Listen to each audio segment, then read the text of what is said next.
சிறுதுளி பெருவெள்ளம் மழைநீரை சேமிப்போம். ஹாய் ஃப்ரெண்ட்ஸ், எல்லாருக்கும் வணக்கம். நம்ம இன்னைக்கு என்ன செய்ய போகிறோம்னு பார்த்தீங்கன்னா கலவை காய் பொரியல் தான். அதுக்கு முன்னாடி இது கிப்பி கேரளா சமையல். கண்டிப்பாக சப்ஸ்கிரைப் பண்ணாதவங்க சப்ஸ்கிரைப் பண்ணுங்கள், லைக் பண்ணுங்கள், ஷேர் பண்ணுங்கள். பார்த்தீங்கன்னா 2 கேரட்டு, 10 பீன்ஸு, ஒரு கிழங்கு எடுத்திருக்கேன், ஒரு பெரிய வெங்காயம், 2 பச்சை மிளகா. இதை நம்ம நீளமாக கட் பண்ணி வச்சுருக்கேன். எல்லாம் ஒரே மாதிரி கட் பண்ணி வச்சுருக்கேன். பச்சை மிளகா நீளமாக கட் பண்ணிக்கலாம்.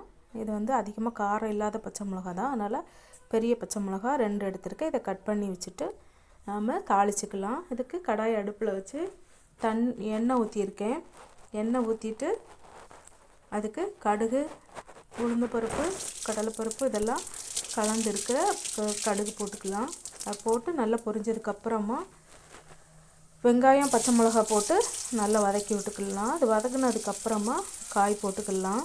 இந்த மாதிரி காய் கலந்து செய்யும்போது அது குழந்தைகளுக்கெல்லாம் ரொம்ப ஹெல்த்தியானதாக இருக்கும். கண்டிப்பாக சூப்பராகவும் டேஸ்ட்டாகவும் இருக்கும். நீங்கள் கண்டிப்பாக ட்ரை பண்ணி பாருங்கள். பச்சை மிளகா போட்டு நல்லா வதக்கியாச்சு. பச்சை மிளகாவும் வெங்காயமும் நல்லா வதக்கி விட்டுக்கலாம். அது வதங்கினதுக்கப்புறமா காய் போட்டு கருவேப்பிலை போட்டுக்கலாம். கருவேப்பிலை இந்த டைமில் போடணும்னு நினைக்கிறவங்க போட்டுக்கோங்க.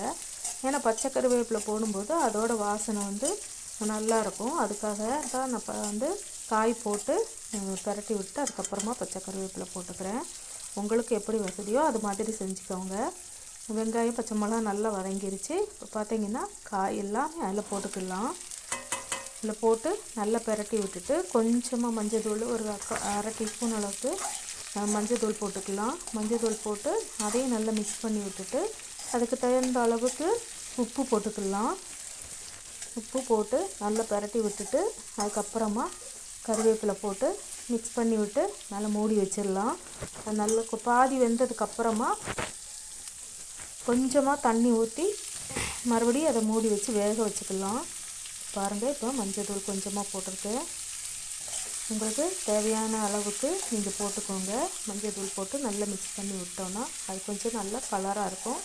காயில் எந்த விஷத்தன்மை இருந்தாலும் கூட மஞ்சள் தூள் போடுறதுனால அந்த கிருமிகள் செத்துரும். அதனால் மஞ்சள் தூள் காய் பொரியல் செய்யும்போது கண்டிப்பாக போடுங்க. பாருங்கள், இதுக்கு தேவையான அளவுக்கு உப்பு போட்டிருக்கேன். அந்த உப்பு போட்டு நல்லா மிக்ஸ் பண்ணி விட்டுக்கலாம். மிக்ஸ் பண்ணி விட்டுட்டு கருவேப்பிலை போட்டுக்கலாம். கருவேப்பிலை போட்டு கொஞ்சமாக தண்ணி ஊற்றி மூடி வச்சிடலாம். காய் நல்லா வேகட்டும். இதுவே பாதி அளவுக்கு வெந்தால் போதும்னு நினைக்கிறவங்க ஒரு 2 நிமிஷம் வேக வச்சுட்டு ஆஃப் பண்ணிக்கலாம். இல்லை நல்லா வேகணும், குழந்தைங்களுக்கு கொடுக்கணும் அப்படின்னு நினச்சிங்கன்னா கொஞ்சம் தண்ணி ஊற்றி நல்லா மிக்ஸ் பண்ணி விட்டு நல்லா காய் நல்லா அமர்த்தி விட்டுட்டு மூடி வச்சு ஒரு 5 நிமிஷம் வேக வைங்க. சூப்பராக இருக்கும். கண்டிப்பாக எல்லாருக்கும் பிடிக்கும். நல்லா டேஸ்ட்டாக இருக்கும். இது லஞ்சுக்கு சூப்பராக இருக்கும். சாம்பார் சாதம், ரச சாதத்துக்கெல்லாம் சூப்பராக இருக்கும். இந்த பொரியல் கண்டிப்பாக ட்ரை பண்ணி பாருங்கள். காய் வேகட்டும், எடுத்துக்கலாம். இதுவரைக்கும் சப்போர்ட் பண்ண எல்லாருக்கும் ரொம்ப ரொம்ப ரொம்ப நன்றி. எல்லாரும் இதே மாதிரி இன்னும் சப்போர்ட் பண்ணுங்கள். சப்ஸ்கிரைப் பண்ணாதவங்க கண்டிப்பாக சப்ஸ்கிரைப் பண்ணுங்கள். பிடிச்சிருந்தால் லைக் பண்ணுங்கள், ஷேர் பண்ணுங்கள். உங்கள் கருத்துக்களை கமெண்ட் பாக்ஸில் தெரியப்படுத்துங்க. பெல் ஐக்கான் அமுத்துங்க. அதை அமுக்குனீங்கன்னா ஆளுங்கிற பெல் ஐக்கான் அமுத்துனீங்கன்னா நான் போடுற வீடியோ அப்போ உங்களுக்கு கிடைக்கும். பாருங்கள், இப்போது இந்த தேங்காய் நல்லா வதங்கிருச்சு, காயெல்லாம் வெந்துருச்சு.